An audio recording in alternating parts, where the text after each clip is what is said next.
Bienvenidos a tu canal Mundo al Día, tu fuente diaria de noticias e información actualizada sobre los eventos más relevantes de El Salvador y el mundo. En este canal te mantendremos informado desde las decisiones de nuestro presidente Nayib Bukele hasta los cambios que impactan el mundo. Suscríbete, activa la campanita de notificaciones y sé parte de nuestra comunidad. Ahora empecemos. Bienvenida al internacionalista Iván Rojas, con quien es consecuencia que puede tener en la economía de Estados Unidos estas deportaciones masivas y todo lo que está ocurriendo con la comunidad de inmigrantes irregulares. Gracias, Iván, por acompañarnos. Bienvenido. Gracias por la invitación. Sí, hemos visto previo a lo que ha sido la gestión de Donald Trump, cómo algunos expertos han hablado de cómo podría afectar a la economía de este país, por ejemplo, estas deportaciones masivas de personas que se han dedicado a áreas fundamentales como lo que tiene que ver la hotelería, la producción agrícola y también el área de construcción. Quisiera que nos hablaras acerca de esta otra cara de la moneda. Claro, recordemos que gran parte de lo que son los inmigrantes latinos iban a este ámbito laboral, ¿no? Que era el ámbito el ámbito laboral de primera línea. Entonces, ¿qué va a pasar con esto, con estos trabajos que se realizaban por las manos de obra que eran los inmigrantes? Y era un factor clave para Estados Unidos el hecho de que tuviera más mano de obra, porque es un trabajo que realmente los americanos o norteamericanos, estadounidenses, no quieren realizar. ¿Cómo esto pudiese afectar la economía en Estados Unidos? Sí, recordemos que no hay métricas exactas, pero alrededor de 8 millones de personas indocumentadas trabajan en Estados Unidos. Digamos, siento que hay una tergiversación de información importante en que la gente no entiende que muchísimas personas que tienen o estatus temporales o están indocumentadas, trabajan, pagan impuestos a las ciudades y estados, contribuyen a la economía. Creo que las personas tienen una idea a veces equivocada de que el migrante ilegal lo que está es recibiendo recursos del estado o de los estados o de las ciudades, que sí sucede. Y hemos visto crisis a nivel de ciudades como Nueva York, pero también hay una contribución muy importante. Y en algunos sectores, los migrantes indocumentados son hasta el 5 o hasta 10% de la población trabajadora en esos sectores, como el sector agrícola, el sector construcción que tú mencionabas. También en el sector salud, las personas que cuidan adultos mayores en Estados Unidos, un porcentaje importante son migrantes indocumentados. Sí, Donald Trump tiene 9 días en el poder y hemos visto, por ejemplo, la preocupación que transmiten algunos empresarios en este país que dicen que por temor a estas deportaciones, en algunos casos han denunciado arbitrarias, sus trabajadores no están asistiendo a los puestos de trabajo y esto está afectando notablemente la producción. Quisiera que... Claro, y eso es lógico, ¿no? ¿Qué trabajador se va a presentar a su lugar de trabajo sabiendo que la policía, bueno, todo el gobierno estadounidense los quiere deportar? Es lógico, ellos no se quieren ir de ahí, les ha costado mucho trabajo el llegar y no van a tirar su esfuerzo así nada más. Entonces, ¿qué les queda? Pues no presentarse a su lugar de trabajo y quizá en algún momento pues cambiar de ciudad y trabajar en algún otro lugar en el cual puedan aceptar a personas que son así como refugiados, ¿no? Profundizáramos en esta materia porque acabas de señalar un punto importante. Hay muchas personas dedicadas al sector salud, latinos que están indocumentados y que la gente está viendo el impacto de lo que tienen este tipo de deportaciones. Entonces vamos a hablar acerca de esto. Sí, porque son dos niveles. Tú tienes trabajadores indocumentados, pero también tienes trabajadores en estatus temporal que temen por su situación. Y esa no asistir al trabajo es una forma de expresar esa preocupación. Pero otra forma de expresar esa preocupación en el mediano y largo plazo es buscar trabajo en otro país. Es migrar a Canadá, es migrar a Europa o a otro país que ofrezca mejores condiciones. Y la población estadounidense está envejeciendo. Sin el trabajo migrante, el país se va a hacer profundamente más improductivo. y los precios en el largo plazo van a subir. Y los shortages que existen en muchas industrias se van a hacer más severos. En la industria de la salud hay bajas, se necesitan más trabajadores, no menos. Entonces es como una cadena. Sacas con intención de sacar a criminales, pero también deportas, porque el presidente Trump dijo, no tengo otra opción que también deportar a cualquier persona que esté aquí ilegalmente. También terminas afectando a personas que tienen estatus temporales e incluso puedes ahuyentar a personas que pueden tener ya residencia permanente, pero se ven afectadas por un clima de incertidumbre. Ahora, ¿cómo pudiese afectar esta situación la estructura de gastos del gobierno, tomando en cuenta que el pago a estos migrantes que están sin documentos es mucho menor a que se contrate una persona de manera regular? Digamos, no es que estamos amparando lo que tiene que ver con estar aquí sin un estatus legal regular, pero es una realidad. Entonces, ¿esto cómo pudiese afectar el mercado y la competitividad? Sí, lo que termina pasando en muchos casos, para mantener contentas, digamos, a las industrias, es que tienes menos trabajo. O sea, pensemos en el sector agrícola, que es el más interesante aquí, y es una industria vital, no tengo que explicar eso.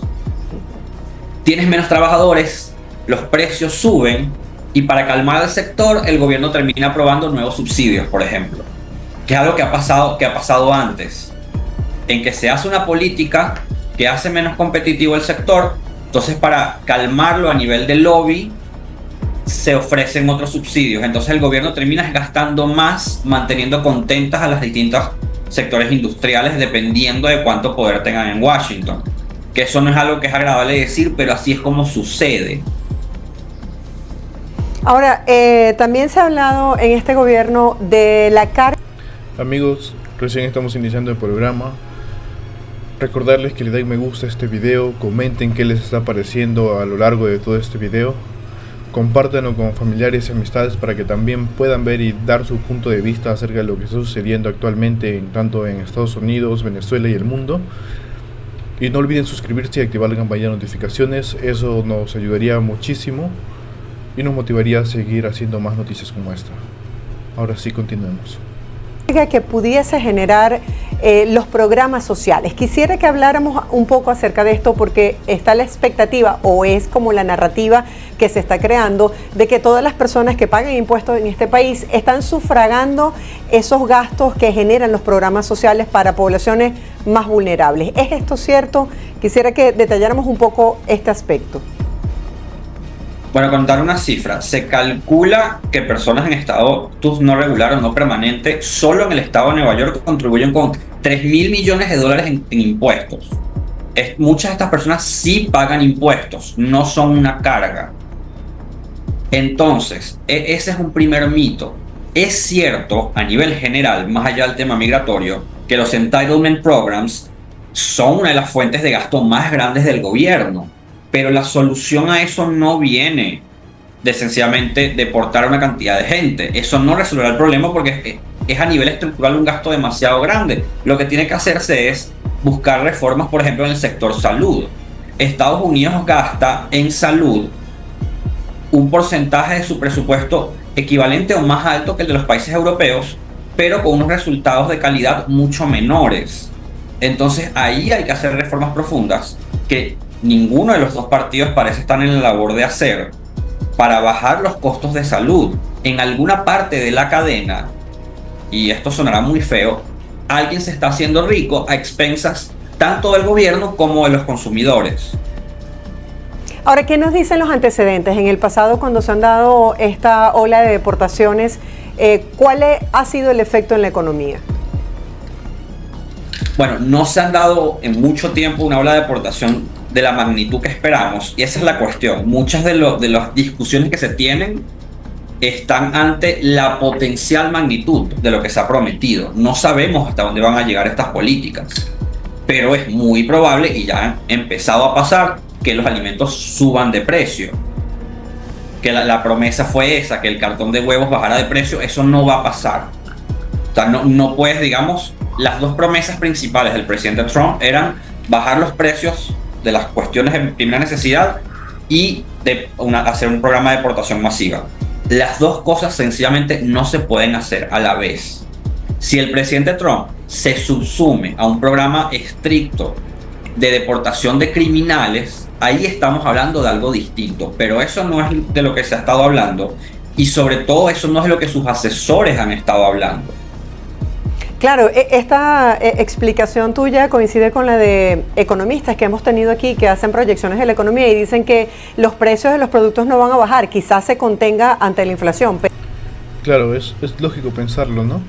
A nivel de economía, debido a esto de las deportaciones de inmigrantes, la mano de obra va a disminuir, porque en Estados Unidos hay una gran cantidad de empresarios que son productores, ¿no? Grandes empresas que son productoras y que suprimen la canasta básica de los hogares, lo que es ganadería, agricultura, y con ausencia de mano de obra, estos productos van a ser un poco más complicados de lograr llevar al mercado. Entonces no se espera que los precios bajen en sí. Eso fue un error al prometer el presidente Trump, que va a disminuir los precios y hacer las deportaciones, porque no pueden ir de la mano.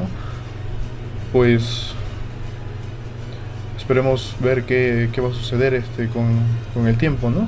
Pero no hay como esa estimación de que bajen, ¿no? Volviendo al tema de las deportaciones, veía una estadística que decía que, por ejemplo, a ICE le costaba la deportación de una sola persona en la época de la administración Biden $10.500. Donald Trump ha anunciado, lo hizo durante su campaña, deportaciones masivas, pero a ciencia cierta no se tiene claro cuánto le cuesta al Estado estas deportaciones y si esto es viable. Quisiera que nos hablaras un poco qué se sabe sobre los costos. Esa es una pregunta muy interesante, porque en sí deportar para Estados Unidos, deportar criminales, suena muy bien, pero vámonos al costo que esto tiene, porque ya no solamente se está deportando criminales, sino dentro de los criminales, dentro de un grupo, se está deportando a todo lo que es el grupo, ¿no? Y dentro de ese grupo, pues lamentablemente también hay personas que llegan solamente a trabajar y a tener una mejor calidad de vida. El precio de las deportaciones, de qué manera esto va a impactar en la economía estadounidense, eso también será un tema muy interesante del cual escuchar. De las deportaciones. Sí, sencillamente ICE no tiene el personal para deportar a 8 millones de personas de Estados Unidos. No existe. Incluso si doblan su personal, desde un punto de vista fiscal, desde un punto de vista logístico, no se puede. Entonces, cuando se habla de 8 o 10 millones de personas para deportar, estamos hablando de números, con toda honestidad, de fantasía. Pero incluso hablando de números más manejables, es un proceso que no se va a dar inmediatamente y es un proceso, como tú dices, costoso, y en la medida que a ICE se le da mucha más libertad de acción, esto probablemente suba más los costos, porque tú estás hablando del costo de deportar a una persona. Pero si ICE arresta a personas solo por una identificación visual, es decir, la persona se ve sospechosa, que es algo muy vago, ¿cuántos falsos arrestos se van a hacer? Esos también son recursos que se están gastando, porque son personas que se tienen que arrestar, tienen que pasar tiempo en una celda, se tienen que liberar al final del día, y son horas de trabajo pagadas por el Estado que se desperdiciaron, que ese es un grave problema porque hay muchísimos falsos positivos. Correcto. Mira, está esta noticia que estamos nosotros por confirmar de manera independiente, que es esta posible revocación de este beneficio del TPS para venezolanos, involucra 660,000 venezolanos. Traigo este tema a colación porque quisiera que habláramos acerca de esa fuerza productiva de los venezolanos que están asumiendo trabajos que, según el propio presidente, los estadounidenses no han querido asumir. Entonces quisiera que pusieras de nuevo en relieve los aportes que ha tenido la comunidad venezolana hispana en lo que tiene que ver con la productividad de este país. Bien, los venezolanos, bueno, vienen mayormente en dos grupos, dependiendo de cómo hayan migrado. El venezolano que cruzó la frontera a pie es muy productivo, trabaja en sectores como los que mencionamos al inicio, algunos de ellos son profesionales, pero también el venezolano que llegó por otros medios, en avión, tiende a estar más educado que el promedio del migrante extranjero en Estados Unidos, ocupa puestos de trabajo importantes.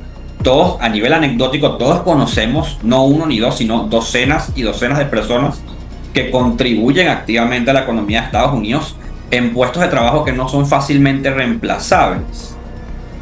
Entonces, revocar una medida de este tipo, que pondría a muchas personas en una situación precaria porque tendrían que empezar a buscar otros mecanismos para continuar estando legalmente en el país, tendría un impacto muy grande, no solo a nivel de números, porque recordemos, más allá de lo estadístico, eso genera un golpe de efecto en el humor de la economía, que es lo que dije hace un rato. Si Estados Unidos se vuelve un país más hostil para los migrantes, los cuales necesita para el sostenimiento futuro de su economía, esos migrantes van a empezar a ver hacia otras partes del mundo. Y Estados Unidos se ha convertido en la potencia global que es gracias a su acogida de migrantes en los últimos más de 100 años, bueno, o casi desde su fundación, podríamos decir. Entonces ahí hay un problema estructural muy grave, porque esa es una ventaja que Estados Unidos tiene sobre su rival estratégico, que es China. China no es un país atractivo para migrar, es un país donde es muy complicado migrar. Que claro. Estados Unidos puede mejorar su política migratoria, hacer un revamp de su política migratoria, sí, tiene que hacerlo, pero esta manera no es la mejor. Claro, esta manera que está optando actualmente Estados Unidos de deportar a todos los inmigrantes ilegales no es la manera en la cual debería ser, y no es la manera que le va a dar provecho a su economía. No va a impactar de forma positiva, más bien va a impactar de manera negativa. Y estamos escuchándolo de parte del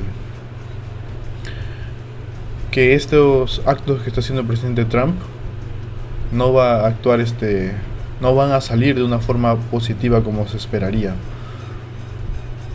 Sí se necesita combatir la criminalidad en Estados Unidos, sí se necesita deportar a los criminales, pero no es la forma en la que se debe hacer, ¿no? Uno, porque como mencionó anteriormente, los números que él quiere deportar son números imaginarios. 8 o 10 millones de inmigrantes ilegales es un número imaginario que muy complicado que logre hacerlo en un solo gobierno. Y aparte de eso, que va a crear como un shock, un trauma al mundo, ¿no? Ya no van a llegar inmigrantes a Estados Unidos por miedo a que sus esfuerzos sean en vano, sino que van a buscar una mejor opción en un país más cercano o más lejano, como lo sería ir a Europa. Entonces, vamos a ver cómo es que el presidente Trump solucionaría estos problemas, porque ya vemos que son problemas graves los que podría llegar a tener Estados Unidos a causa de estas deportaciones masivas que quiere realizar el presidente Trump. ¿Qué tal están? Bienvenidos a Club de Prensa Miami. Soy Alessandra Martín y les voy a estar acompañando en la próxima hora. El Departamento de Seguridad Nacional comunicó este miércoles la cancelación de la extensión del estatus de protección especial, TPS, por sus siglas en inglés, que protege de deportación y permite residir y trabajar legalmente en Estados Unidos a miles de migrantes venezolanos. El demócrata Joe Biden, el expresidente, había extendido en enero, días antes de dejar la Casa Blanca, este alivio migratorio por 18 meses más para unos 600,000 beneficiarios venezolanos, pero también para 234,000 salvadoreños que están protegidos por su propio TPS. Este martes, la nueva secretaria de Seguridad Nacional, Kristi Noem, confirmó la revocación de esa extensión para los venezolanos, dejando en el limbo a miles de personas como a Ismael. Vamos a verlo. No vine porque quise, sino porque me sacaron, ¿no? O sea, fue una cuestión política. Yo tenía una fundación en Venezuela donde donábamos medicinas e insumos médicos, pues parece que al gobierno le molestaba muchísimo, la expropió, tuve que salir corriendo porque tenía amenazas de ir preso y bueno, todo lo que hace el gobierno en ese momento o el régimen en esos momentos allí. Y me acompaña hoy en el estudio Héctor Benítez, abogado de inmigración. Muy buenas tardes, Héctor, ¿cómo estás? Buenas tardes, Alexandra, ¿cómo estás? Supongo que con mucho trabajo. Los abogados de inmigración por los próximos 4 años tienen el trabajo garantizado. Sí, bueno, definitivamente sí va a ser así. Pero bueno, ahí trataremos de ayudar a la gente. Comentando el caso de Ismael, ¿qué pueden hacer estos venezolanos para no ser deportados? Mira, lo primero vamos a aclarar los términos de la medida que dictó indudablemente la Secretaria de Seguridad Nacional. Ella sí dictó una rescisión de lo que fue la extensión del TPS para Venezuela. ¿Por qué? En el contexto del documento, más allá de las declaraciones públicas que haya dado, en el documento administrativo, aparece el hecho de que hay 2 periodos de vigencia para el TPS Venezuela. Hay uno que termina en el mes de abril y hay otro que termina en el mes de septiembre. ¿Qué es lo que está señalando ella? Que la oportunidad en que se está dictando es muy anticipada para los efectos de poder unir o la conjugación de ambos periodos de elegibilidad, y tiene que dictarse por lo menos 60 días antes del vencimiento con respecto al que vence en abril. Por ende va a ser ahorita para el día 1 de febrero, es decir, este día sábado. Y posteriormente el pronunciamiento con respecto al de septiembre no debería producirse después de julio 12. Por eso es que de alguna manera ya está echando esto para atrás y está justificando en el documento 2 aspectos importantes. Uno, que los TPS siguen vigentes tal cual como está, no es una revocatoria del TPS, sino de la extensión. Y por otro lado, que va a haber un pronunciamiento antes de estas 2 fechas que te estoy indicando. De no haber un pronunciamiento este sábado para los que se les vence en abril, automáticamente hay una extensión por defecto de ley de 6 meses adicionales. Y lo mismo pudiera ocurrir con el otro TPS. Claro, pero ¿qué ocurre, abogados, si este 1 de febrero, el sábado, deciden suspender, no la extensión, el programa? ¿Qué ocurre con ese primer grupo que se les termina el 2 de abril? Mira, amigos, hago esta pequeña pausa para recordarles que dejen su me gusta, comenten qué les está pareciendo estas noticias hasta el momento. Compártanlo con familiares y amistades, no olviden compartirlo, muy importante para nuestro canal. Y no olviden suscribirse y activar la campanita de notificaciones, que nos ayudaría muchísimo y eso nos motiva cada vez más a seguir haciendo más noticias como esta. Ahora sí, continuemos con las noticias. Indudablemente ese primer grupo, como tú estás indicando, pareciera que va a quedar en un estado de indefensión o de ilegalidad. Sin embargo, no podemos olvidar que ya la administración Trump hizo lo mismo durante la administración del 17 al 21. Terminó varios de los programas de TPS y automáticamente, por realizar una terminación anticipada, caprichosa y arbitraria, cuando están dadas las condiciones país para que efectivamente continúe el programa, normalmente lo que se logra es una medida cautelar por vía de demanda de nulidad que termine o que suspenda los efectos de ese acto administrativo. Es decir, que si llegasen a hacer eso en esos términos, tú puedes esperar con casi total tranquilidad el hecho de que va a haber una acción judicial que suspenda los efectos y que permita que el TPS continúe por un periodo mucho más largo que el que está previsto hoy en día hasta octubre del 2026. Como Ismael, muchos hicieron la petición de asilo. Sin embargo, como Ismael, muchos están esperando esa respuesta. Ismael decía que hace 3 años que hizo esa petición, pero ponía el ejemplo de, bueno, yo tengo amigos que llevan 9 años esperando respuesta por esa solicitud de asilo. ¿Ellos también van a quedar en el limbo? No necesariamente quedan en el limbo, porque recuerda que tú tienes un proceso pendiente que evita que tú estés acumulando presencia ilegal, te permite tener permiso de trabajo, entre otro tipo de documentación. Ahora, la gran pregunta es, ¿cómo transito de ese punto donde no me muevo hacia uno donde ciertamente ya puedo tener residencia permanente? Y tienes 2 opciones. Una, puedes demandar al gobierno a través de una figura que se llama Writ of Mandamus para obligarlos a que celebren la entrevista de asilo que no te han llamado. Eso es una figura perfectamente válida, es común en la dinámica jurídica americana, no genera un efecto negativo como muchos pudieran pensar, porque recuerda que este país está acostumbrado a ese tipo de dinámicas. Y por otro lado, si no quisieras demandarlo, puedes buscar alternativas que perfectamente puedes tener, como por ejemplo certificaciones laborales si cuentas con un empleador y estás trabajando para el empleador, visas de habilidades extraordinarias EB1 en caso de que hayas acumulado, digamos, premios, alto salario, tengas posiciones de liderazgo, entre otras cosas, o ahorita una muy sonada que se da en la inmensa mayoría de los casos, que es la visa EB2 de interés nacional. Eso en el marco de las visas de empleo. ¿Por qué la de interés nacional? Porque la de interés nacional tiene dos requisitos de elegibilidad en términos generales. Uno, que seas profesional y que tengas más de 5 años de experiencia profesional comprobable o posgrado. O, por el otro lado, si no cumples con eso, que tengas habilidad excepcional en el marco de una ocupación. Es decir, no tienes que estar en el tope del campo. Basta con que justifiquemos para tener elegibilidad que tiene ciertos criterios de una dinámica o de experiencia laboral de cierta data.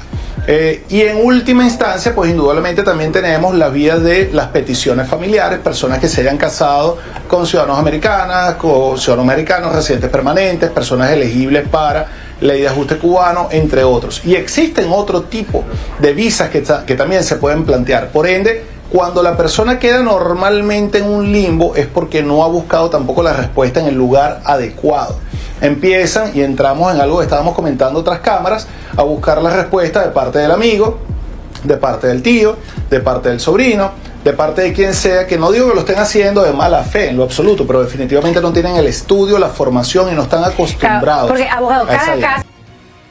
Algo importante que quiero recalcar en el tema de los inmigrantes que están en Estados Unidos y que quieren mantener su estado, ¿no? Quieren mantener ahí en Estados Unidos, es que esperemos que ya lo hayan hecho muchos, el buscar un abogado experto en esto de las migraciones. Como mencionó al inicio del programa, los abogados de inmigraciones van a tener mucho trabajo, por lo menos acá 4 años más, pero se requiere que los ciudadanos venezolanos, colombianos, todo este ciudadano que haya inmigrado a Estados Unidos y que sabe que puede ser deportado, que está en peligro de ser deportado, busque un abogado para que busque la manera de mantenerse en Estados Unidos hasta que pueda obtener su legalidad, hasta que se pueda mantener en el país. Es muy importante que busquen ayuda de un abogado. Creo que este sería el primer gran paso para las personas que están como inmigrantes en el país norteamericano. Cada caso es un mundo y puede tener distintas posibilidades para encontrar esa vía legal, y justamente en el panorama, tan solo llevamos 10 días de la administración Trump, hay muchas noticias que están saliendo, muchas de ellas en contra de la comunidad migrante, que podrán tener tranquilidad o no, pero sí que es cierto que viven en la incertidumbre. Todos esos que nos estabas comentando, ¿no? Aquellas personas que están con el TPS, que están esperando esa petición de asilo, ¿pueden viajar o es mejor que permanezcan en el país? En el momento es mejor que permanezcan en el país porque estamos en un momento donde se están, decantando las políticas migratorias y no sabemos qué tipo de cambios vayan a venir. Por un tema de prudencia, más que por razones jurídicas, yo le pediría a la colectividad, pues indudablemente que no viaje. Y hay un punto muy importante aquí que estamos tocando, en qué tipo de medidas preventivas también debo tomar, y radica en la documentación que debes tener contigo en el momento que estás haciendo vida, en este caso en territorio americano. Por ejemplo, si eres residente permanente, si tienes un proceso de asilo pendiente, si tienes DACA, si tienes TPS, debes cargar contigo el original del documento. Muchas personas dicen, no, pero ese documento es muy caro, ese documento es un problema, basta con mi licencia. Equivocados totalmente. Desde el punto de vista migratorio, la sección 264E establece la obligatoriedad de que toda persona mayor de 18 años debe cargar el original que demuestra la condición migratoria. De lo contrario, esa persona está cometiendo un misdemeanor y puede ser objeto de un arresto si no lo exhiben al momento que es requerido para ello. Claro, pero si lo perdemos, el documento es un problema. Lo puedes renovar. Pagando lo seguramente. puedes renovar, pero imagínate tú la situación en la que te vas a ver envuelta si eres objeto de detención por no tenerlo contigo. Quiero que escuchemos, abogado, el caso de otra venezolana que también es beneficiaria del TPS y ahora se encuentra que no sabe qué puede hacer. Vamos a escucharla. Soy venezolana, llegué en el país en el 2020, llegué con visa de turista, completamente legal. En el momento de que ya me tenía que ir, se dio la oportunidad de poder obtener el TPS y apliqué a ello, y bueno, gracias a Dios, antes de que expirara mi visa, pude obtener mi permiso de trabajo y mi social. Y he podido trabajar, todo lo demás. Mi primera pregunta sería, en el caso de que aplicamos, porque yo apliqué, en el momento de que se abrieron las inscripciones el 17 de enero, si no mal recuerdo, apliqué, llené todos mis formularios, hice todos los pagos correspondientes y envié toda mi información y todos los documentos requeridos. ¿Qué sucede con esas personas? Primero, pierden su dinero, se les devuelve lo que invirtieron en sus trámites y segundo, ¿qué se puede hacer en estos casos? ¿Qué puede hacer? Bueno, mira, lo que pasa es que ella lo que está planteando es ciertamente que hizo su inscripción, su renovación, etcétera. Esta medida ciertamente estableció que aquellas personas que hayan materializado la renovación anterior a lo que es la rescisión van a recibir un reembolso de los fees de migración que ciertamente utilizaron para el pago de ese trámite. No obstante, un reembolso basado en este momento de aplicación. Pero recuerda lo que te estaba comentando. Si la administración el 1 de febrero no ha emitido ningún pronunciamiento, automáticamente el TPS anterior sigue vigente. Y si emite un pronunciamiento de extensión como un acto donde ellos estén manifestando que no es la administración anterior el que lo define, sino que ahora somos nosotros, pues con mucha más razón. Human Rights, la organización, dice que las órdenes ejecutivas de Donald Trump están anunciando un mundo más inhumano y peligroso. Y es que como respuesta a una presunta invasión en la frontera sur a través de una serie de órdenes ejecutivas firmadas por el presidente, se suspendieron indefinidamente el reasentamiento de refugiados en Estados Unidos, eliminaron los programas de libertad condicional para cubanos, haitianos, nicaragüenses y venezolanos y también interrumpieron el uso de la aplicación CBP One y también revocaron la orden ejecutiva de Biden destinada a garantizar ese procesamiento seguro y ordenado para los solicitantes de asilo en la frontera de Estados Unidos. Es muy triste lo que está sucediendo, ¿no? Porque hemos visto que se están vulnerando muchos derechos humanos con lo que está sucediendo en Estados Unidos. A la hora de realizar las deportaciones, muchas personas se han visto en imágenes, videos, cómo es que están siendo tratadas, ¿no? Los están llevando esposados como si fueran criminales. Son casos verdaderamente muy tristes lo que se están viendo por el tema de las deportaciones. El presidente Trump ha tomado una medida muy desesperada, podría decir, para poder acabar con los criminales que están en Estados Unidos. Creo que hubiera podido pedir apoyo internacional quizás a países que están más cercanos a él para que pueda acabar con ese tema. Hubiera sido una manera más tardada, pero eventualmente se hubiera logrado. Ya vemos, por ejemplo, el caso de El Salvador, ¿no? Nayib Bukele, que ha acabado con la criminalidad casi en su totalidad y no lo ha hecho solo en un solo gobierno, ¿no? Ya vemos que a medida que ha ido avanzando se ha logrado, como él lo mencionaba, el plan control territorial.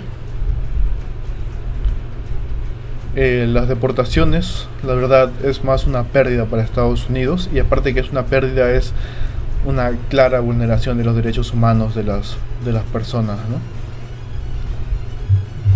Esperemos que se pueda dar cuenta más temprano que tarde de que está cometiendo un error, y más que un error sería como un delito hacia los seres humanos, que como es presidente no se le puede pues culpar de eso, ¿no? Pero lamentablemente es como si estuviera cometiendo un delito.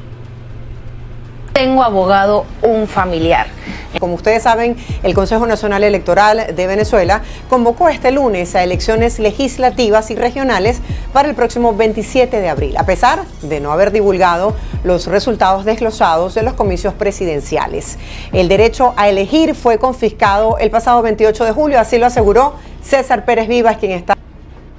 Buenos días, un placer estar con usted. Efectivamente, volvemos a enfrentar una política de disimulo, de simulación electoral de parte de la dictadura de Nicolás Maduro, que pretende pasar la página del fraude cometido el pasado 28 de julio, cuando el pueblo venezolano, de manera mayoritaria, 70% de los que pudimos votar, hubo un porcentaje muy grande de venezolanos a los que se les impidió el derecho a votar, decidimos sacar a Maduro de Miraflores y él desconoció ese mandato y con el fraude y la fuerza de las armas sigue allí instalado en el Palacio de Miraflores. Entonces nosotros hemos dicho claramente que en Venezuela el voto está confiscado y tenemos la obligación de conquistar el derecho al voto. Creemos en el voto, la herramienta es el voto para resolver los conflictos en una sociedad, pero Maduro solamente quiere disimular que hay elecciones haciendo un proceso como el que anunció ahora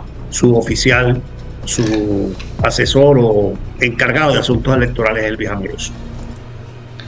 Y la verdad, es como si para Maduro fuera un chiste, ¿no? El tema electoral. Se lo ha pasado como si la verdad no importara. Y es que el voto, como menciona, ha sido confiscado, y si no ha sido confiscado, más que todo ha sido invalidado, por así decirlo. Quiso hacer ver que Venezuela era un país democrático y que él estaba en el poder porque los ciudadanos los querían, y en cuanto se dio cuenta de que todo fue simplemente una ilusión del amor de los venezolanos, porque eso solamente existe en su cabeza, pues decidió tomar medidas tan fuertes como las que ha tomado, ¿no? Que es robarse la candidatura, autoproclamarse presidente electo, porque conocemos que el presidente electo de Venezuela es Edmundo González, y poco más que decir. Simplemente es un acto de tiranía, ni siquiera de dictadura, porque un dictador pues tiene reglas en su gobierno y sin embargo él todas las reglas que impone las rompe. Entonces no tiene sentido su gobierno. Y es simplemente una tiranía, una persona que está en el poder y que no sabe gobernar. Vimos cómo es que adelantó la Navidad, un caso muy desastroso, por así decirlo, tratando de hacer una pantalla de humo, pero no le funcionó. Los venezolanos siguieron participando en sus marchas y esperemos que haya organismos internacionales y países que mantienen su apoyo, ¿no? Y que pueda lograr su libertad Venezuela. ¿Participará la oposición venezolana en este llamado a las elecciones? Lo que podríamos llamar la oposición verdadera, auténtica, obviamente no le va a hacer el juego a Maduro. Pero hay factores que vienen política de connivencia con la dictadura, que han sido designados directivos del partido por sentencias del gobierno, sin que estos personajes representen a ninguna de las organizaciones conocidas en la política venezolana. Si usted ve los partidos históricos y los partidos recientes, todos están confiscados, todos tienen directivos nombrados por el Tribunal Supremo que obedecen las instrucciones de Miraflores y simulan ser opositores, pero cuando usted los escucha hablar y los ve actuar, son más felicitadores, más entregados a la dictadura que los propios diputados del Partido Socialista Único de Venezuela. De modo que estamos frente a personajes que realmente no representan a la sociedad democrática, porque además la sociedad democrática definió un liderazgo el año pasado, el año 2022, el año 2023 en las primarias, cuando se eligió a María Corina Machado como líder y conductora del proceso político. Y obviamente los que participamos allí, los que hemos estado en esa lucha, formamos parte de un equipo de conducción que le está diciendo a Venezuela la necesidad de hacer valer primero el resultado del 28 de julio, garantizar el cambio de los poderes públicos nacionales que ya fueron elegidos oportunamente por el pueblo venezolano y que Maduro ha desconocido. Me refiero a la Asamblea Nacional del 2015, que fue clausurada por Nicolás Maduro, y ahora la elección presidencial. Y de estos dos poderes, que son los que derivan del voto popular, pues obviamente el gobierno ha confiscado los demás poderes públicos y estamos frente a una dictadura que se sostiene sobre la base del terror y que carece de toda legitimidad y de toda legalidad. ¿Quiénes son esos personajes que han dicho sí a postular sus candidaturas? Los mismos que fueron en el 2024 a elecciones supuestamente como candidatos distintos a Edmundo González Urrutia. Esos personajes siguen allí, siguen representando los partidos históricos y nuevos. Me refiero a partidos como el mío, el Partido Social Cristiano COPEI, del cual yo he sido dirigente toda la vida, confiscado por unos personajes que el gobierno nombró, el Partido de Acción Democrática, Primero Justicia, Voluntad Popular, todos esos partidos. Y bueno, vamos a ver ahora si de los que no participaron en el 2024, digamos, apoyando esos elementos fraccionalistas, ahora van a concurrir o no. Entonces vamos a esperar que se concrete, pero yo lo vengo sosteniendo que un verdadero luchador democrático que quiere hacer valer el voto ciudadano tiene que exigirle primero a Maduro que respete el resultado del 28 de julio y no venir a decir que sí, que él es el presidente legal, cuando todo el mundo sabe que hubo un fraude el 28 de julio en nuestro país. Ahora, Elvis Amoroso ha dicho que el proceso va a ser transparente, que se van a hacer las auditorías correspondientes, pero luego que se firme ese acuerdo de aceptación de las condiciones, pues ya los participantes deberían reconocer sin derecho a réplica los resultados electorales. Ya ese es un formato, un protocolo que ellos han puesto en práctica. Ellos pretenden que uno le firme antes de actuar como si ellos fueran santos y puros, una especie de carta aval, según la cual lo que ellos digan es santa palabra.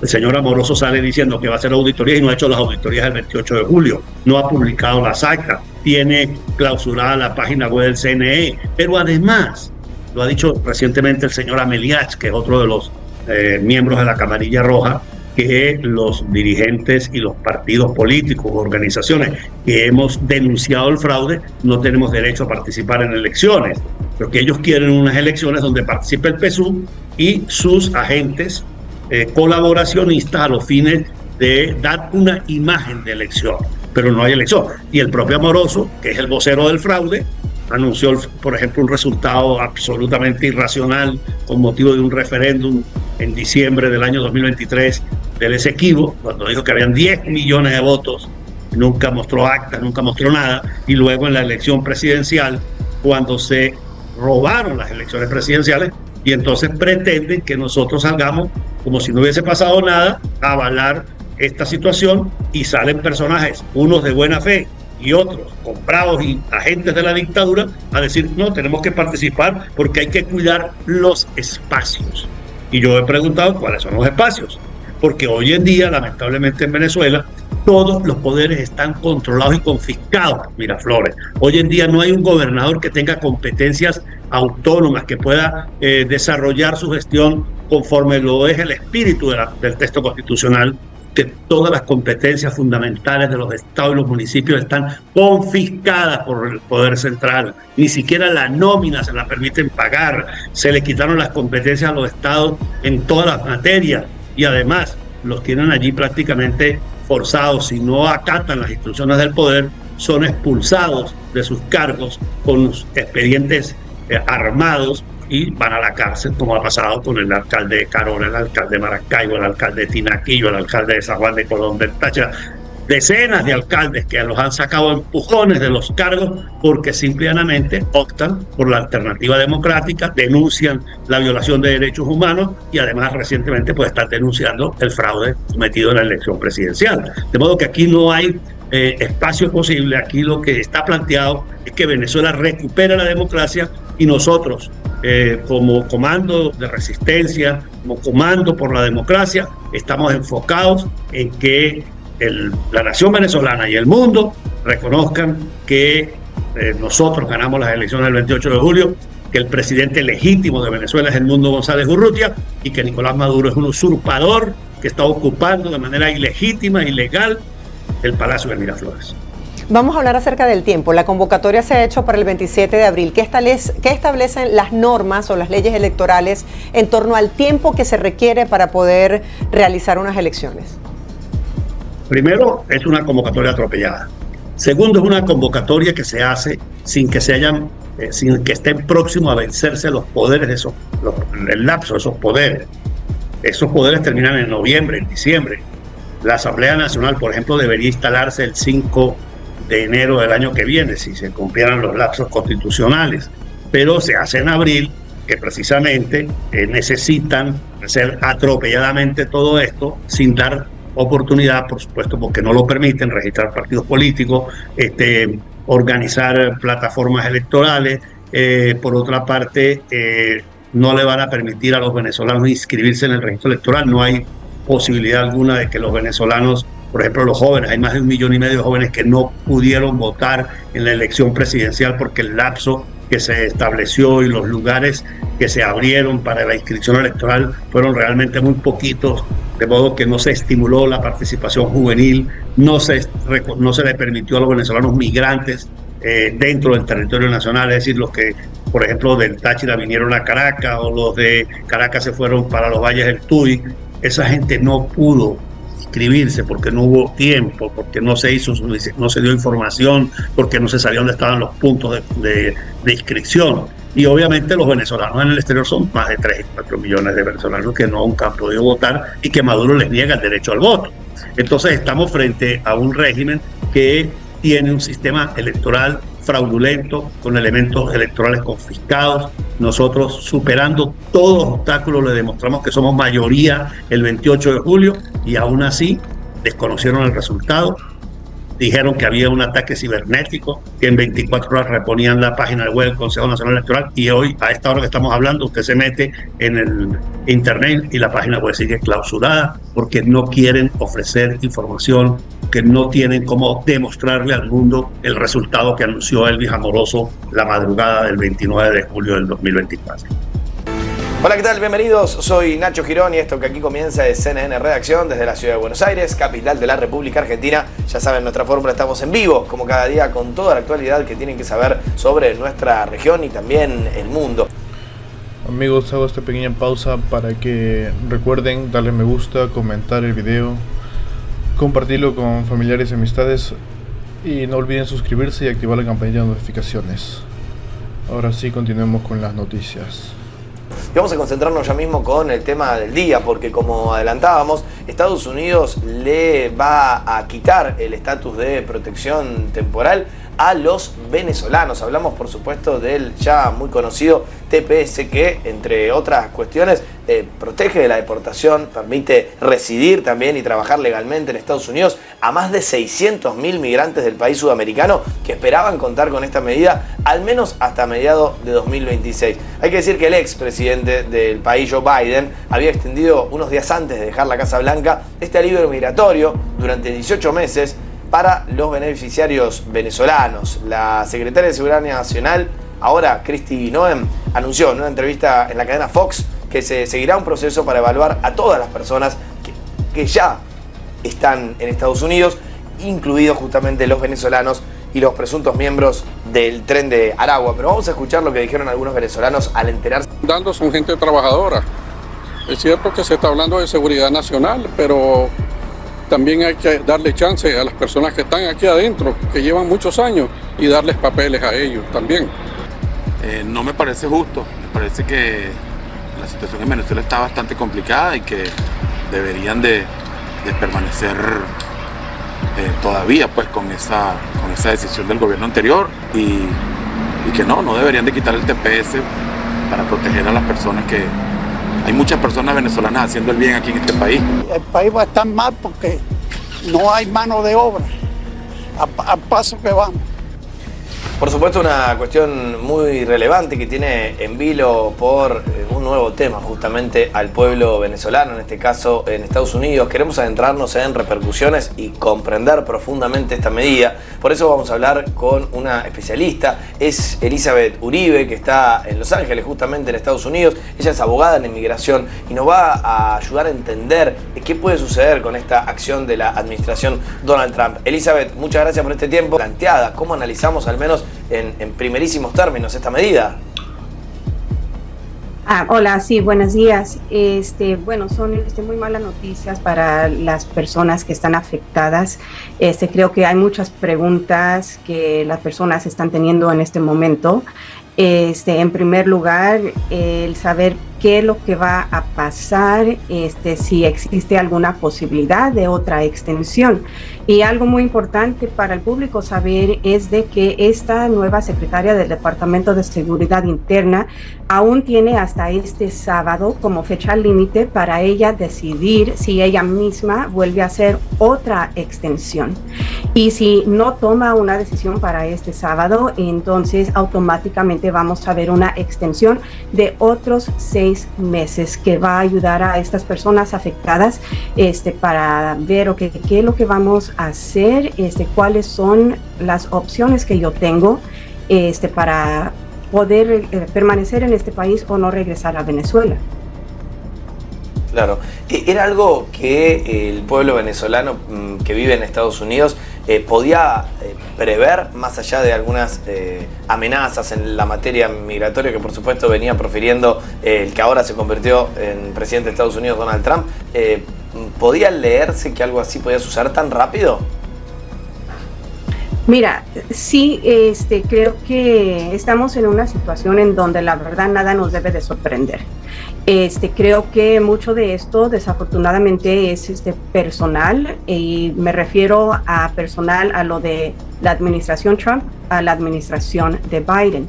Creo que para la administración Trump fue muy difícil ver que Alejandro Mayorkas hizo esta extensión de punto de vista de ellos a último minuto, y para la administración Trump era como ver, ok, me están obligando a tener que respetar o honrar esta extensión que hiciste a último minuto. Lo que nos está demostrando esta presidencia es de que no, que a pesar de que la administración de Joe Biden tomó esta decisión, la administración Trump tiene derecho de decir, lo siento, pero lo voy a revocar y vamos a hacer lo que nosotros creemos que sea lo mejor para el país.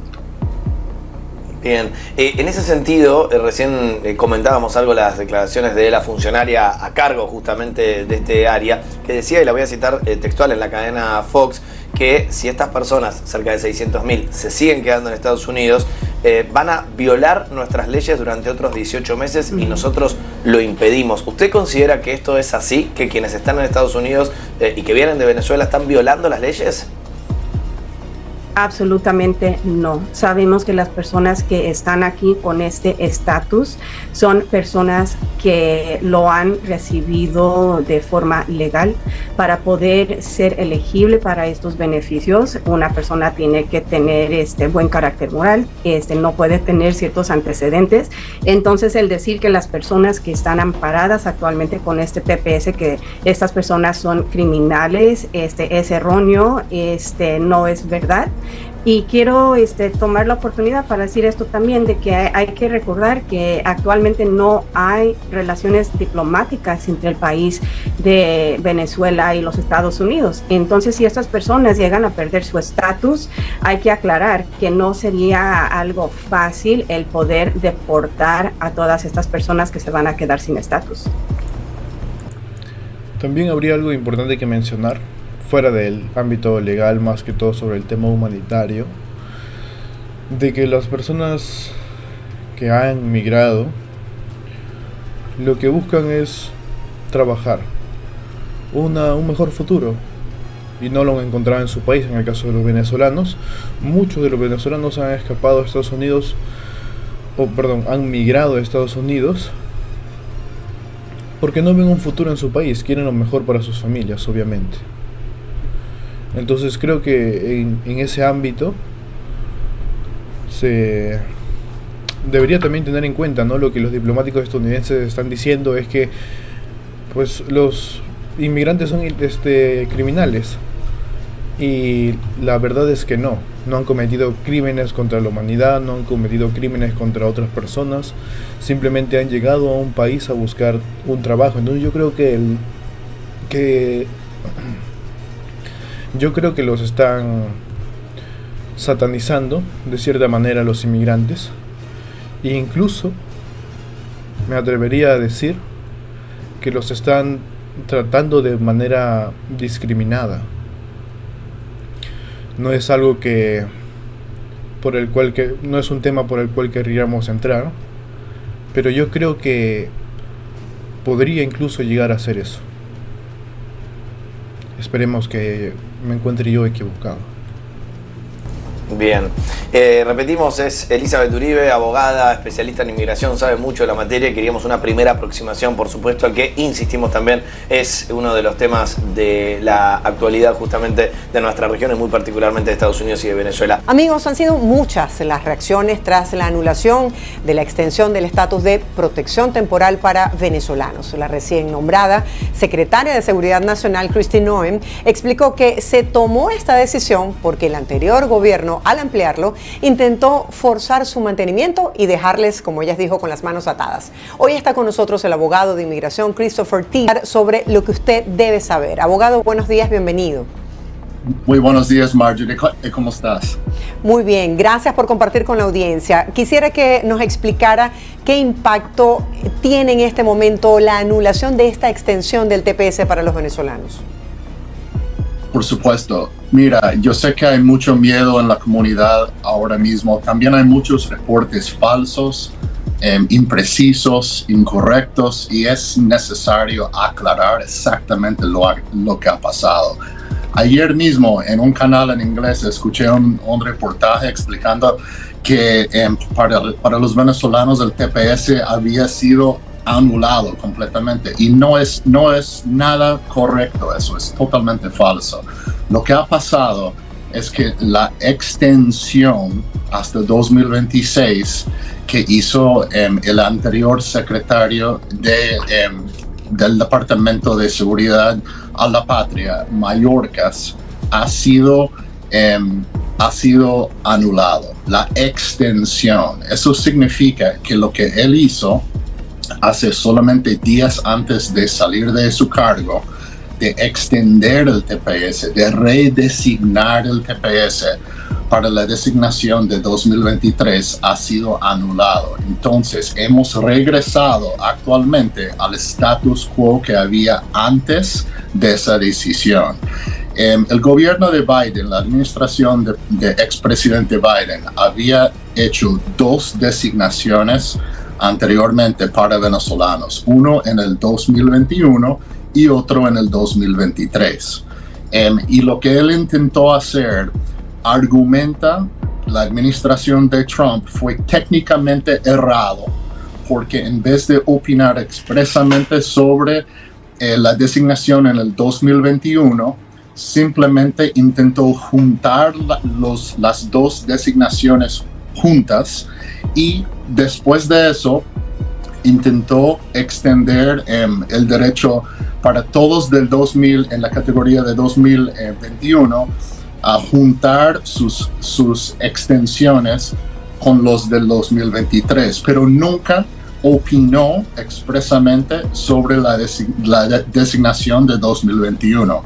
Entonces dicen que fue técnicamente errado, y también dicen que no correspondió a la administración de Biden hacer esta extensión. ¿Por qué?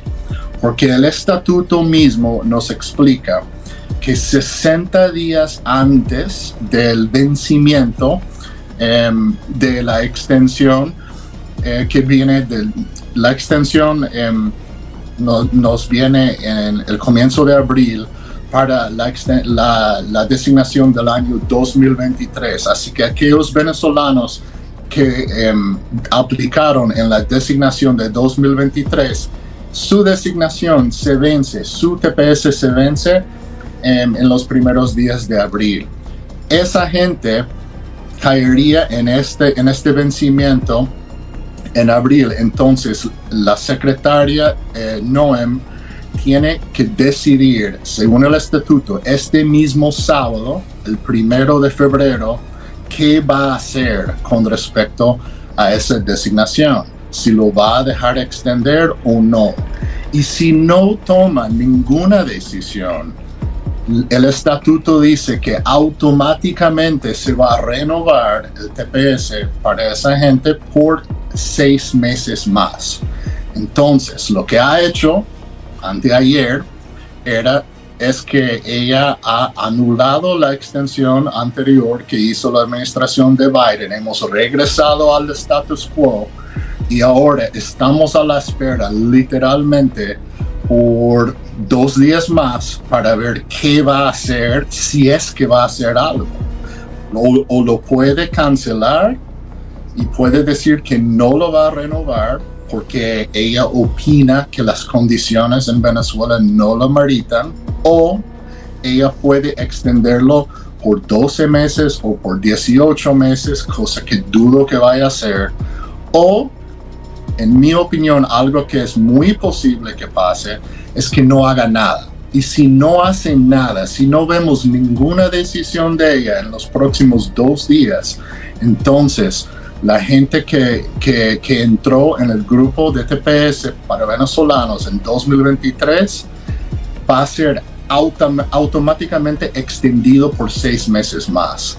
Eso es básicamente un resumen de lo que hemos visto. Es una orden que se llama Vacatur. Es un documento complicado de 8 páginas. Es técnico. Obviamente lo he leído un par de veces, pero eso es el resumen de lo que ha pasado en lenguaje normal. Amigos, hago esta pequeña pausa para recordarles que comenten, denle me gusta a este video, suscríbanse si es que no están suscritos y activen la campanita de notificaciones para que no se pierdan más de estas noticias, y no olviden compartirlo con sus familiares y amistades para que puedan ver, también estar informados sobre lo que está sucediendo en la actualidad. Ahora sí, continuemos. Comprensible. Abogado, ¿y cómo quedan las personas que optaron por el TPS en el 2021? Claro, la gente en el 2021 literalmente queda en la misma posición en que estaban antes de las acciones del exsecretario Mayorkas hace una semana o una semana y media. Entonces, esa gente tiene su fecha de vencimiento en septiembre de este año de 2025. Entonces, ellos regresan a ese mismo estatus donde ellos estaban. A no ser que en el futuro la secretaria no tome otra decisión. Ella tiene que tomar esa decisión otra vez 60 días antes del vencimiento de ese plazo. Dudo mucho que haga algo antes de eso, pero como hemos visto en las últimas 2 semanas, Marjorie, ¿no? Sí. Las acciones de esta administración son un poco imprevistas. El presidente tomó su cargo desde el mismo minuto de inauguración y ha tocado tierra, pero corriendo a 1000, ¿no? Sí, nos preguntan en el caso de los cubanos que han entrado, por ejemplo, con el 220A, ¿cómo quedan? I-220A.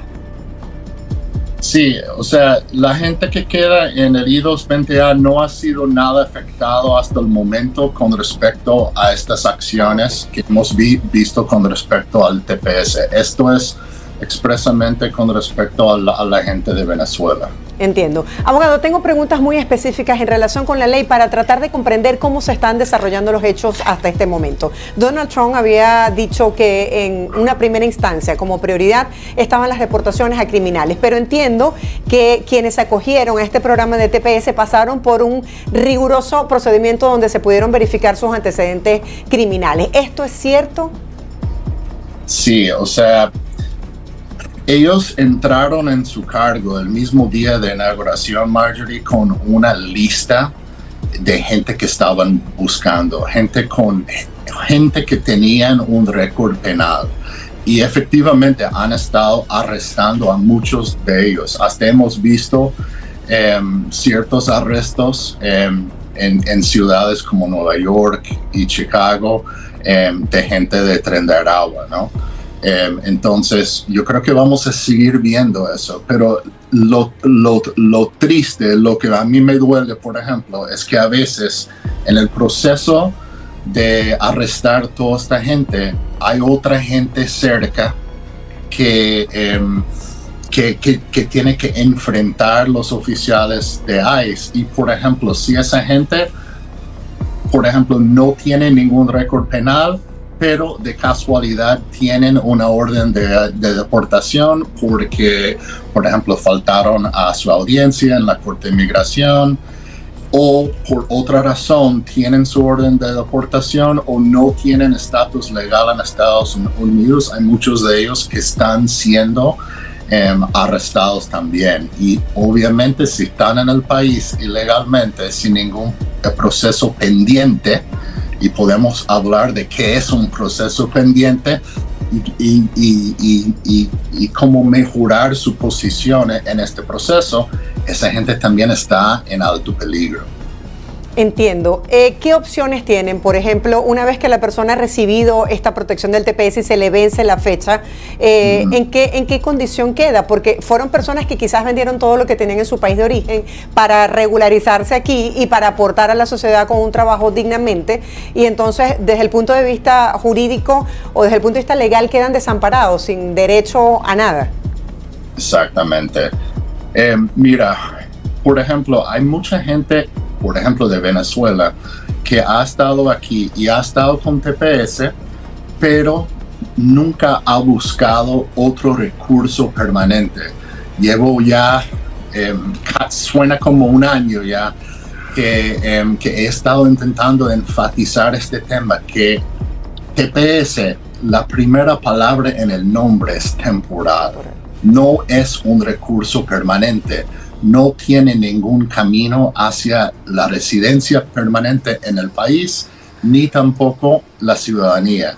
Entonces, si es algo temporal, hay que realmente comprender esto, que tiene un plazo, tiene una fecha límite, se va a vencer en algún momento, no es para siempre. Y muchos me han hecho caso, y muchos han buscado la manera de ajustar su estatus. Hay muchas cosas que se puede hacer. Para alguna gente que tiene un nivel de preparación, es posible, por ejemplo, ajustar su estatus y buscar una certificación laboral. Y eso sí tiene un camino a la residencia permanente. Hay otros, por ejemplo, venezolanos que están en el país, tienen su TPS y tienen un caso muy viable de asilo, ya sea por su opinión política contra el régimen en Venezuela, o quizás sea por otra razón, su membresía en un grupo particular social. Todo eso es un análisis de caso por caso que nosotros hacemos en mi oficina, pero es importante entender que la gente que tiene TPS necesita buscar una solución permanente de largo plazo. Por ejemplo, si tienen... Ahora sabemos, bueno, creo que es obvio que en el nombre de TPS la primera sigla es temporal, y simplemente es una solución temporal para que puedan mantener su estado, ¿no? Como estaba mencionando aquí el abogado. Pero, así como él menciona, es importante buscar más recursos, y sobre todo buscar un recurso que sea permanente. El TPS no es un recurso permanente. Te va a ayudar, sí, pero lo que buscarías es algo permanente. Si no tienes algo permanente, no tienes algo decidido. Quién sabe, a Donald Trump se le da la locura, digamos, de invalidar el TPS para las personas y los deporta a toditos. No es algo que vaya a suceder de manera sencilla, pero es una posibilidad. Así que lo mejor, uno sería el TPS, si es que es forma temporal, para que no los deporten de manera inmediata. Pero lo mejor sería buscar una forma estable, una forma para permanecer en el país de forma permanente. Esa sería la solución más adecuada. Una aplicación de asilo pendiente, ya sea en UCIS o en la Corte de Inmigración, si están en un proceso de deportación. No hemos visto nada hasta el momento que nos indica que esa gente va a ser deportado. hemos visto que hasta el momento la administración de Trump ha respetado el proceso de asilo, ya que ha tomado su curso en UCIS o en la Corte de Migración. Es necesario prepararse súper bien. Esto no es la misma aplicación de asilo de hace 10 años, de hace 5 años, ni de hace 3 años. Esto es otro ambiente de muchísimo escrutinio, donde solamente la gente mejor preparada, con la aplicación mejor hecha posible, con evidencia, argumentado fundamentalmente, legalmente, va a ganar. Abogado, entiendo que Trump ha ordenado que se revisen aquellos casos de asilo aprobados específicamente a venezolanos porque él considera que en su gran mayoría son falsos. ¿Esto es factible y cómo quedan esas personas que ya tienen un caso de asilo aprobado, que tienen un trabajo, que tienen una vida hecha aquí en Estados Unidos con este anuncio? Esto es otro ejemplo de reportes que causan mucho estrés y preocupación, que a mí me molesta mucho porque hasta clientes nuestros y amigos afecta mucho, ¿no? Lo que acabas de mencionar, eso siempre ha existido, siempre en la historia ha existido la posibilidad de que, por ejemplo, alguien gana su asilo mañana y de aquí a un año aplica para su residencia permanente, según la ley. En ese proceso de la aplicación, donde pasa a otra división de UCIS y otro oficial de UCIS que no sea de la oficina de asilo, tiene el derecho de volver a revisar el expediente para ver si hay algo que llama la atención, que cree o sospecha que podría haber estado errado. Eso siempre ha existido, eso no es algo nuevo. Pero la gente lo reporta ahora como si, es la administración de Trump que está comenzando este proceso. No es nada nuevo. Creo que como todo, hoy en día va a haber más escrutinio, sí. Y vuelvo y repito, por eso es absolutamente necesario prepararse de la mejor manera posible. Abogado, todos los inmigrantes indocumentados. Prepararse de la mejor manera posible para cualquier evento que pueda llegar a suceder.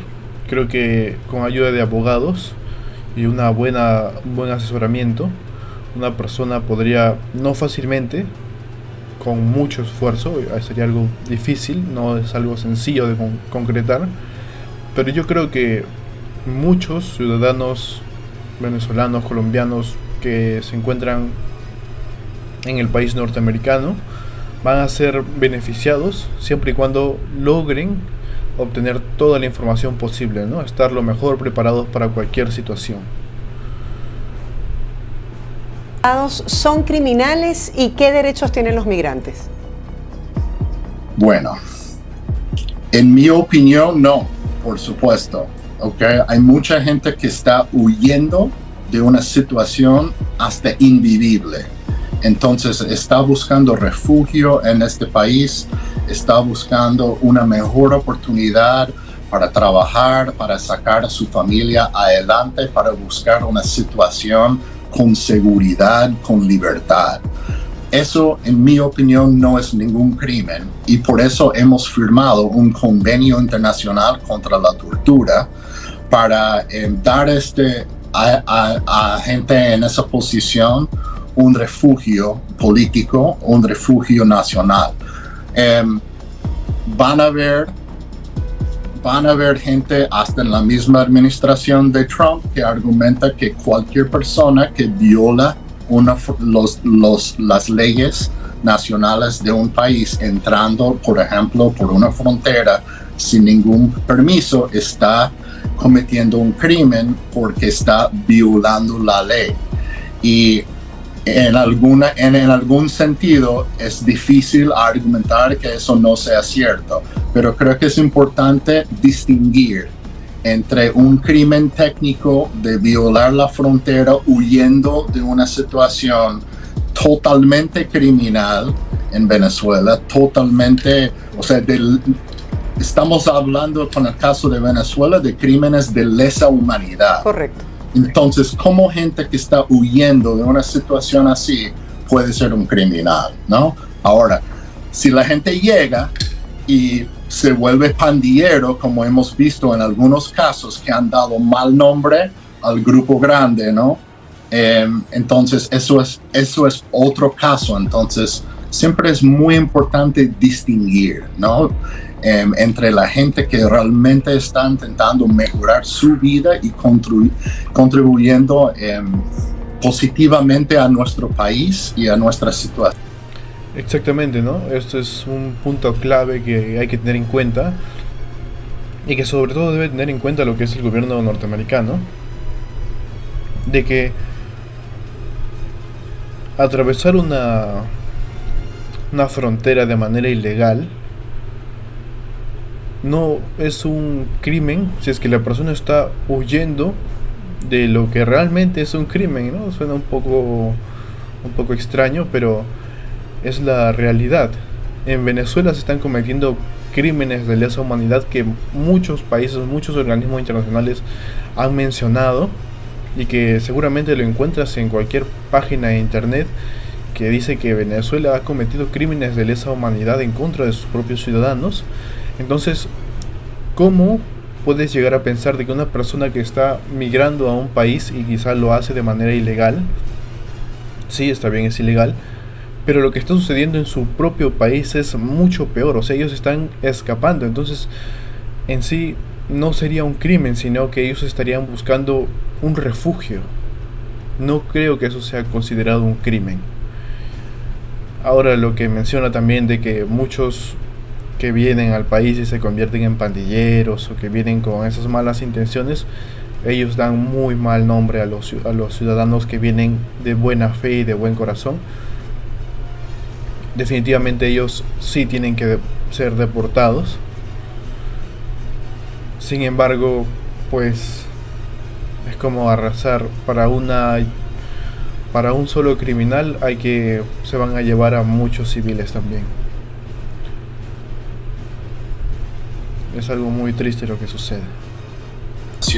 En el país, la economía, o gente que está haciendo lo contrario, ¿no? Y creo que la gente que está haciendo lo contrario es número uno en la lista de ser deportado, como estamos viendo hoy en día.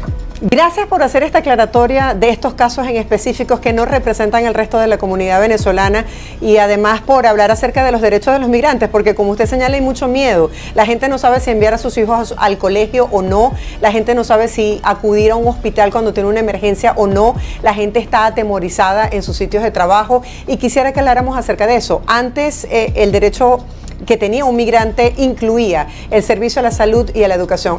Ahora vemos como casos, por ejemplo, de profesores, creo que en Texas denunció ante ICE a un grupo de estudiantes porque no hablaban el inglés, sino el español. ¿Esto es correcto? ¿Esto está establecido en la ley? Sí, o sea, es muy doloroso ver esto.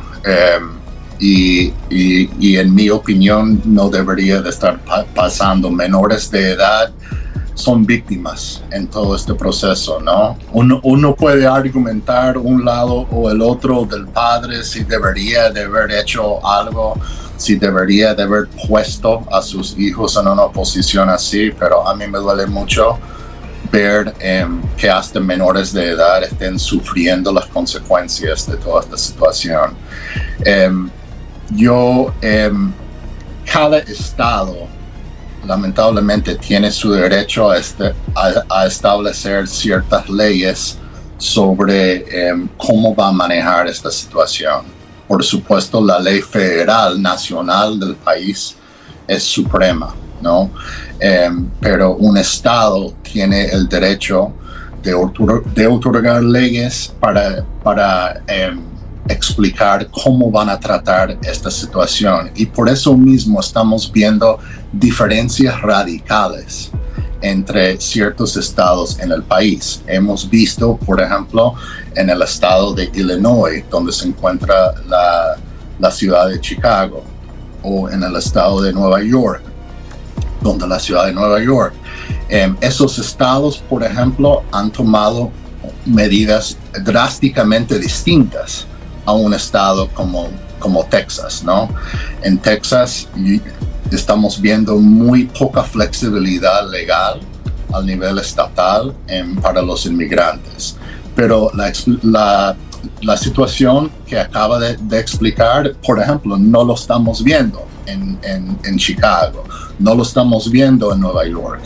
Entonces, un consejo que siempre doy a un inmigrante, especialmente recién llegado al país, es piensa muy bien dónde usted quisiera vivir en este país, porque la experiencia del inmigrante puede ser radicalmente diferente en un estado versus otro.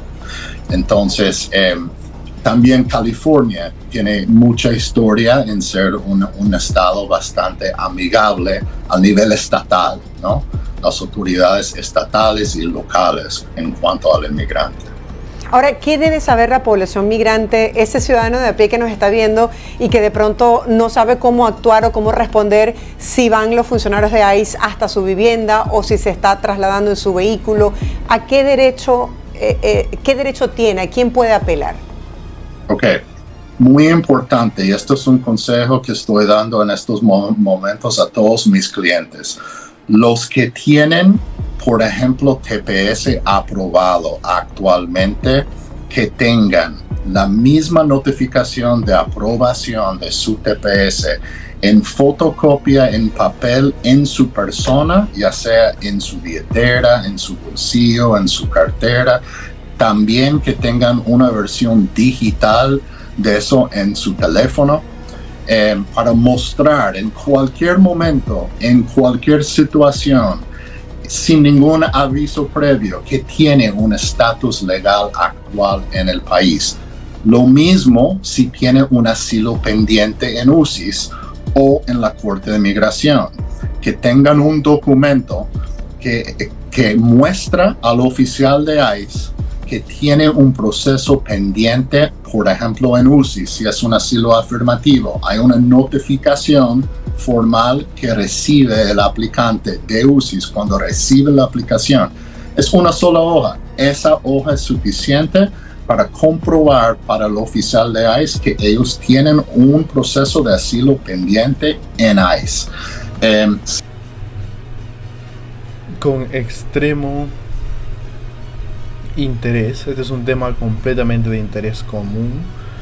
Si es que han llegado a ser parte de este video y tienen familiares que están en Estados Unidos, que probablemente, si es que están de manera ilegal aún o que no desconocen su estado, sería algo muy positivo, algo muy bueno, que les pueden recomendar esta sección de este video o el video completo.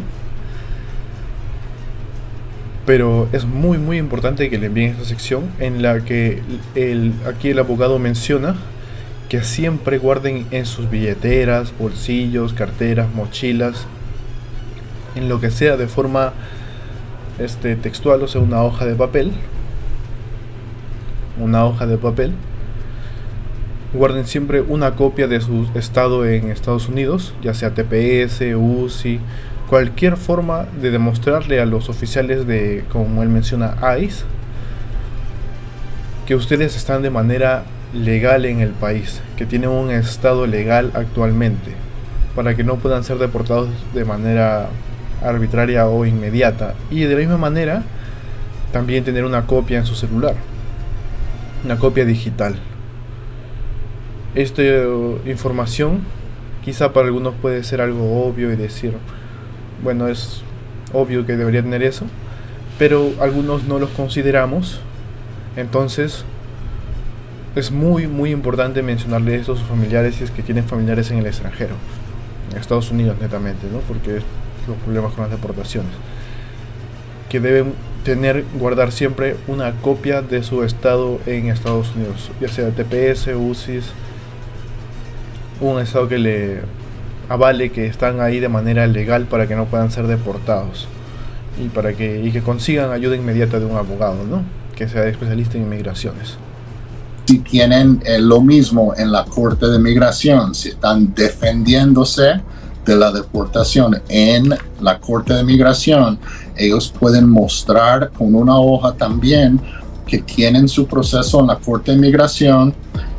Pueden mostrar, por ejemplo, su próxima notificación de audiencia en la Corte. Pueden mostrar también la primera plana de su aplicación de asilo que está sellado por la Corte de Migración con fecha y lugar.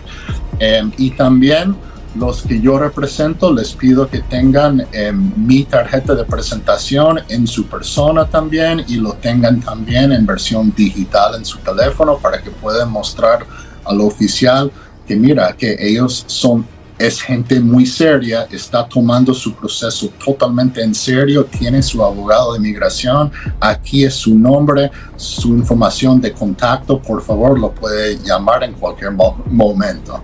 Entonces esos son consejos que realmente distingue a una persona. Es algo que una persona puede hacer fácilmente para distinguirse en un grupo. Si hay un grupo que va a ser detenido, se puede distinguir fácilmente y rápido del resto del grupo mostrando su estatus legal y su proceso pendiente.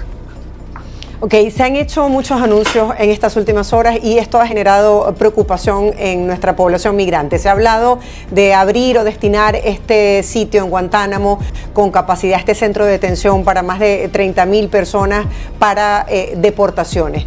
Esto está establecido en la ley, hay antecedentes, se ha hecho en el pasado y nuevamente, ¿qué derecho tiene el migrante en este caso?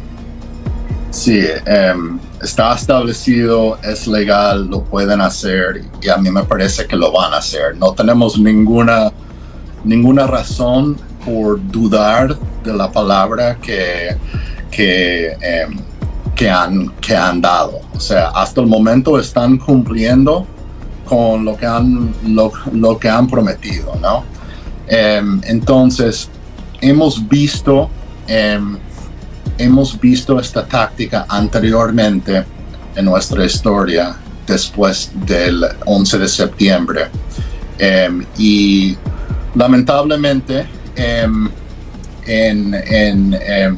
después del 11 de septiembre, tuvimos dentro del país y también desde afuera bastante gente terrorista que no quisimos tener dentro del territorio nacional porque no queríamos darles derechos a un jurado, a un proceso legal doméstico. Entonces el gobierno los puso en la base de Guantánamo y vimos que se quedaron ahí por mucho tiempo. Ahora, dudo mucho que están buscando dejar gente en Guantánamo por muchos años, como hicieron en ese caso, porque no estamos hablando de terroristas que quisieran bombear edificios, etc. Pero yo creo que todo es posible con respecto a gente que es involucrado en el narcotráfico. Amigos, ya casi estamos llegando al final de este video. Les invito a darle me gusta, comentar qué les está pareciendo estas noticias. Realmente a mí me parecen muy interesantes y es una información muy valiosa. Espero que se puedan suscribir y que puedan compartir este video con sus familiares y amistades.